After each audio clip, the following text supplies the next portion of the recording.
That's the level I need to sell at. Here's the future I'm painting. I can't do that. So either I'm going to get help or I'm going to stop this madness.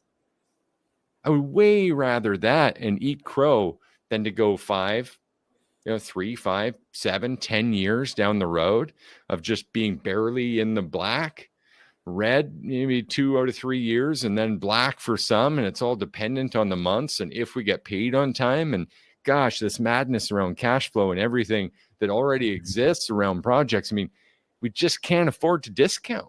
We can't afford to second guess their pricing. You can't afford this quote anxiety. It's crippling you. It's crippling your hopes of having a sustainable future.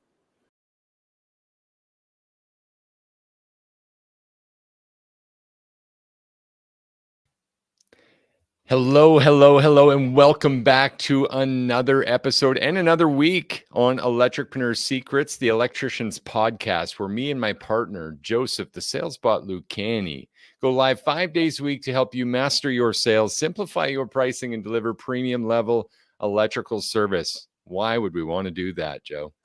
I mean, when it comes down to it, I can tell you my why. All right. Why we want to help electricians so bad is because when we started off, at least I know when I did, there was only HVAC and plumbing coaches to learn from.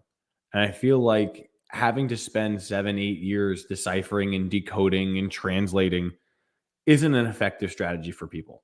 So if we can cut out all the fog and be like, we have something specifically tailored to electricians to help them master sales, simplify pricing, and absolutely crush it as premium service providers, would it be wrong of us to do so? Yeah, I don't think so. It'd be pretty nice, right? Yeah, It'd be pretty nice for us to do that. I mean, where there's a gap, we should fill it. It only seems right to help some people with this. So that's what we've been doing. And so far it's been working to a tune of, we're about 35,000 downloads now. I don't want to sit here and brag. I'm going to say this modestly just because it's actually about you guys. It's about you being the heroes and us just offering a little bit of guidance for you on your way. We are well over $3 million in reported client wins this year now too, Joe, which when we started this, we thought, you know what, let's just do a podcast. Let's do a day. And we did it. We went live. We went in this group. We did it. We made it work. Okay, let's find this getting on the podcast channels. You know what? Let's do 90 days and see if it's worthwhile. And this entire 11 and a half months, people have been pouring their hearts out as we do every day, just with tons of grace and tons of wins. And so, hey, I say we keep going. What do you say? Full steam ahead, Captain. Full steam ahead. Into 2024 and beyond. I love that. 2023 has definitely been my favorite year of all time. But you know what? 2024 has no reason not to be just as awesome. All right, man. Awesome. Today we got a pretty heavy topic. In fact, a bit of a trend for the week, this quote anxiety topic. For some, not so much a problem anymore, but for many, still something difficult to deal with. So maybe we'll do a little description here. If you've ever gone to put an estimate in for a project, or even in your service, maybe it's just you were trying to raise your rate and you weren't quite sure if you had enough value in it, whatever that case may be, and you get there and you arrive at this number and you start to go, oh, fuck. Who would pay this? Or what if the competitors are lower? What if I miss something? Maybe I'm not high enough. Have you ever had this situation happen to you, Joe? Oh my God, yes. And I can actually speak to it in, I think, a way that would make a lot of people understand exactly the place and space that it happens. So one, it's when you're writing a quote and you wonder if you're too high. But there's also those times when you wonder if you're too low. And I've had those moments as well, where you go in and you don't know what you're facing. Because the first thing that comes in is you're in this moment, you're getting ready to give them a price. And then you've got this fear of, was I too much? Was I too little? I don't know. And because you're not sure of whether you're too high or too little, you don't know if you need to close this job or not. So by not knowing whether you're supposed to close it, not knowing if it's profitable, not knowing if it's not, you end up in this position where you feel screwed. And as a result, you're not selling at the capacity that you could because your confidence isn't on par with your value. Deep, man, deep. And there's a few things that tie into this. right? Like we did an objection handles week, and I'm sure we're going to get into this in full again this week because it's directly relative, but that before, during, and after value being set up to deliver that client experience. We know there's contractors out there. We know there's gurus in your field, electrical contractors who are charging 3 to 10 times more than you. They're out there. The question is then how? And are they suffering from quote anxiety every time, their service change comes up at $10,000 plus each? When you're still at 5 to 6, or in some cases, 2,500 to 3,500. We've heard, right? That's the unfortunate truth, because no matter where you're at on that price scale, it's odds are that you think you're the most expensive person. I remember I was doing service changeouts for $1,650. And I remember thinking, man, this is a decent deal, but I probably can't charge much more than that. Then it was $2,500. Then it was $3,500. Then it was $4,500. Then it was $6,500. And these things happen and they change. But I guarantee there's someone who's at 10,000 who's still thinking that's where they are. Because I remember thinking at every price increase, I was the most expensive. But it wasn't the truth. So can we break down why this happens and the things that we can overcome as far as the scenarios? Absolutely. Let's hit it. All right. So what quote anxiety isn't necessarily that it's just an anxiety reaction to a situation. It's that it often stems from a lack of clarity. When you don't know your price, you often don't know where you stand on the value scale. So it's often a source of an inward default. I don't know whether I'm priced the right way, so therefore I don't know if what I'm doing is overcharging. It's directly connected to one or the other. If you knew that your price was accurate and you knew that you had figured it out and you had gotten everything you could to get that number as tight as you could, and then you followed our pricing method where you knew the material was included, you knew the time was accurate and realistic, you knew that you budgeted for certain occasions, then when you're ready to give this number, there's nothing really to have anxiety over, because you're like, I've figured this number from each way I possibly could. I've seen it and attacked it from every angle. If I could have lowered the number, I would have. And I don't think this number needs to be raised because I've already got it at a proper margin. So instead of seeking confidence, you're seeking clarity. And I feel like that clarity is where a lot of people end up getting their main pain come from. Definitely. Definitely, man. I agree 100%. In fact, I'll give another angle why this happens. And it's something we've seen with our own clients on their journey to triple their prices ultimately and still sell work. A lot of times when we put that kind of undue, I want to be careful with my words here, but that undue emphasis on a single job's outcome, it also is a direct reflection on our marketing and our schedule and what we've got coming up. No one job, especially in a service department, deserves that much emphasis or that much reliance that missing this one would be a doom fate for you and your business. That's simply just too risky of a schedule to maintain. Would you agree with that? Yeah. I mean, if every single road that you're walking is the length of a bike tire, you're at one point or another, you're going to trip. You got to give yourself more breathing room than that. So it's kind of a flipped mindset, Joe, but it's Monday. I mean, why not work on the mindset a little bit here too? When you realize the importance really is on finding the people that aren't your customers. That's where we actually have some ground to gain here, because working with people who aren't your customers is where bad reviews come from. It's where buyer's remorse comes from. So I want to add more emphasis just on having that schedule filled enough to constantly be qualifying for your target customer. Important, right? And B, not so much emphasis on the outcome as a binary yes or a no, but providing a process that speaks volumes to giving those primary customers a choice of 6 options, essentially. That little roadmap, here's all the ways that we could work together. And if you truly did that, then this quote anxiety starts to fade.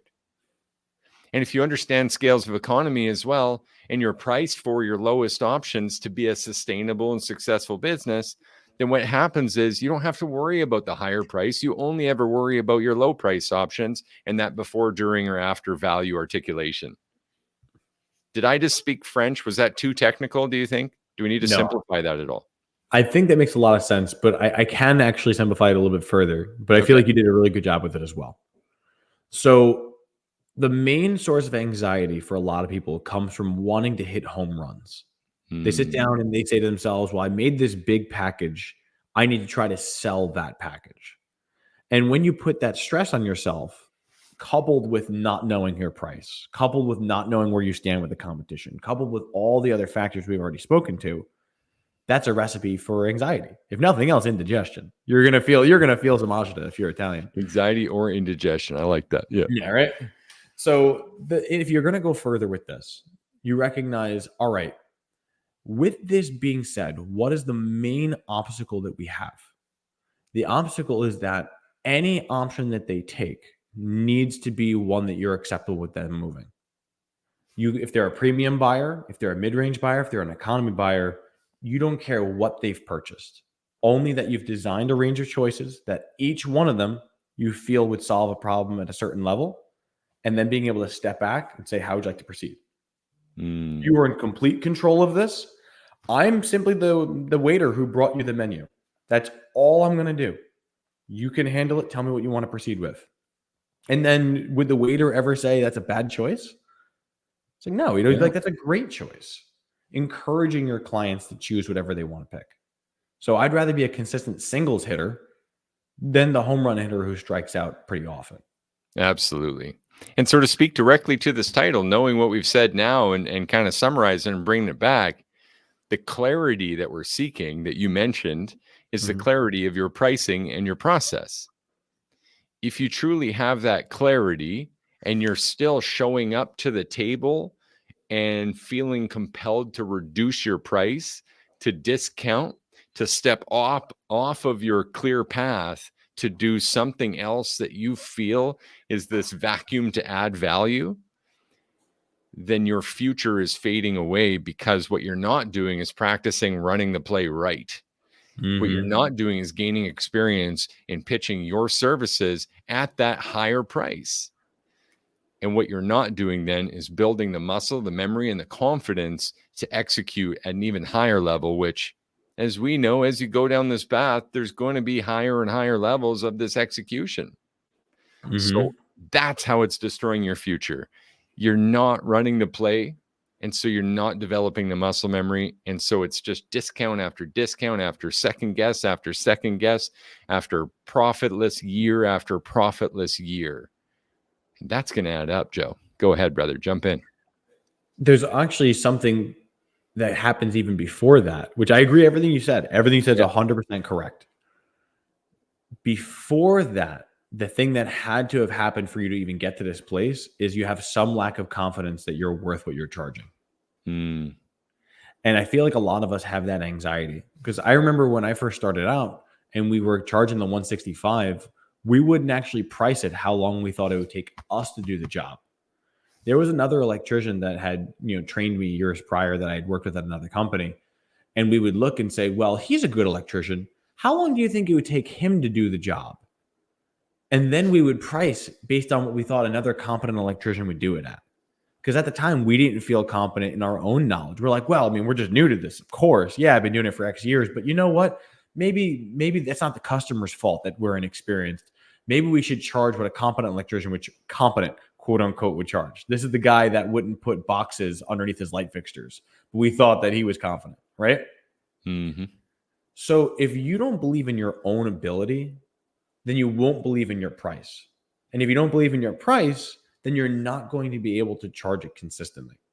That's where you'll find that things will up and drop. Have you ever noticed that certain jobs, same job, same kind of home, same kind of situation, they cost more for different people? I guarantee when you put those quotes side by side, yeah, there's some variance, of course. But also look at where you were at mentally in your relationship with this customer. And if you had anxiety, needed to drop something. 100%, man. I mean, there's so much that ties into this, Joe. I think we can make a whole week of this for real. Because what about you're training your customers? Like, once you let a customer in at that rate, it's hard to go back on them and go, oh, no, I was just doing you a favor last time. The next time we work together, I've got to charge you my real rate. Oh, shit. That old dog won't hunt, right? What about your staff?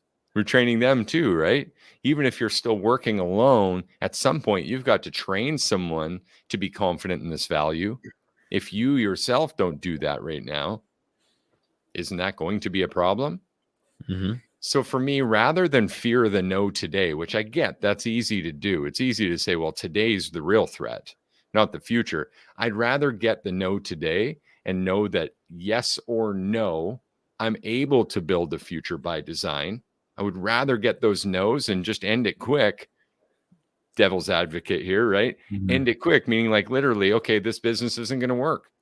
I can't sell at this level. That's the level I need to sell at. Here's the future I'm painting. I can't do that. So either I'm going to get help or I'm going to stop this madness.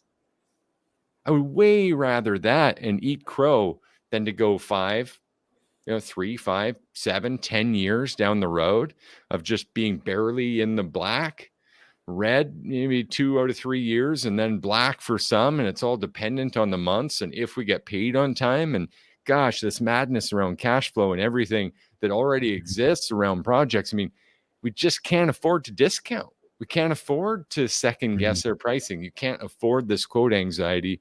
It's crippling you. It's crippling your hopes of having a sustainable future. Go ahead. There's something else that goes into it as well. And once again, I love what you're saying here. But I was taught something that helped break my perspective on it.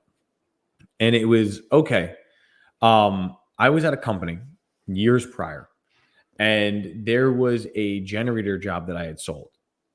And it was a pretty substantial size job. We were doing propane, we were doing the maintenance, they bought a decent size package. And I remember when I was going through with them, the customer, after the job was done, was calling and complaining because she felt that there was something that wasn't included. She thought that we were fueling the propane ongoingly, and that for some reason that we would be responsible for all the propane for this particular unit forever. That's a stretch, Joe. I'm not going to lie. It was a pretty heavy stretch. It was like, this isn't realistic. It's not. And I remember going to my boss at the time being like, listen, I have the contract here. It says, this does not say anything that they're currently saying it does. And I know I would have never said we're doing their propane in perpetuity. Like, there's no way that's going to happen. Yeah. But they're really, really upset. Is there anything that we can do? And he looked at me and he's like, yeah, sure. What's your commission right now? I'm like, what? He's like, yeah, what's your commission? I wrote down the number, told him the percent. He's like, okay, this is what we can help them with. How much do you think would you be willing to help them with? I'm like, none. I'm not going to. He's like, oh, well, I guess we can't do anything.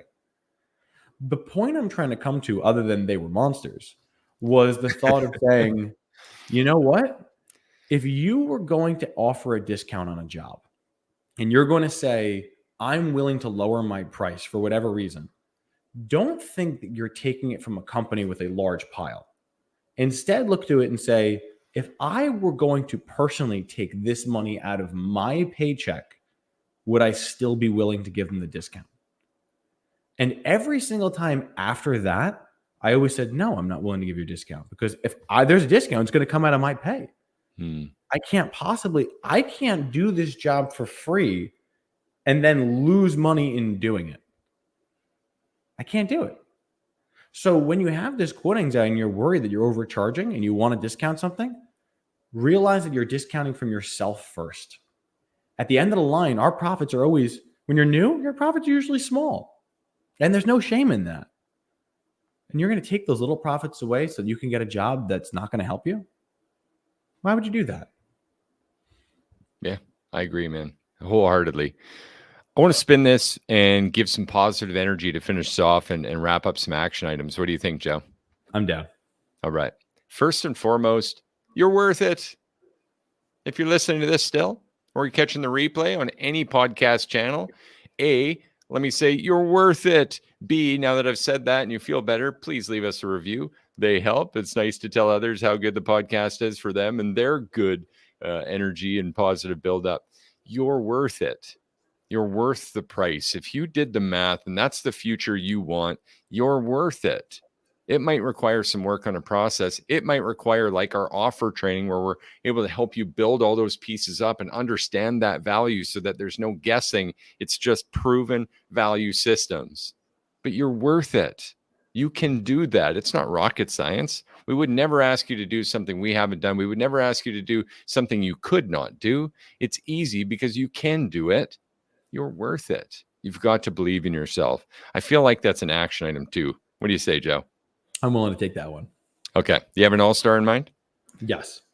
So the second action then is, I know you need to believe in yourself in order to make this effective. Like, that should be the baseline. And I agree that's for the basic action. But to take it even further is, do you also believe that your company is worth what you're doing, to the fact that you would hire them to do it? That's the real question that comes down to whether you feel like you're going to have a compelling offer or not. If you can look at your own company and say what they're charging is worth what we're actually doing, then you know you've got a great value exchange. If you feel, well, I wouldn't because, and other than the fact that you yourself are an electrician, say if you were not an electrician, would I still hire me? If the answer is yes, great value exchange. If the answer is no, that's actually a great opportunity. Because at that point, rather than lowering your price to meet the value that you currently think you have, instead say, what value needs to be added to make it worth what I need to charge? As long as you can keep the perspective of how can I improve and how can I enhance this offer, you'll often find the answers. People don't miss options when they look under every rock and every stone. They miss it when they say, I'm not willing to look, because the answer is probably not there. Absolutely, man. And if you're not confident in your prices, you should know by now we've got a price exercise that'll get you right down to the nitty-gritty of every single thing that you estimate. It sounds important. It is important, because when you're at the door, as Joe said, where's that money coming from? If we're lowering the price, where's it coming from, guys? You ought to know that, because this isn't something that we can just arbitrarily say, well, I need this, so sure, I'll make no profit on this. That's a bad plan. We got to fix this issue. And I believe you guys can do it. This has been another episode 198 of Electripreneur Secrets. Just about 400 action items coming flying at you guys here. You can go all the way back and listen to them. Try to keep up with us. We're going to go through more of this quote anxiety this week to keep helping you guys make the most of your business and your future. I cannot wait to see you again tomorrow. Again, to help you master your sales, simplify your pricing, and deliver premium level electrical service. Thanks, Joe. Truly a pleasure. Talk to y'all soon.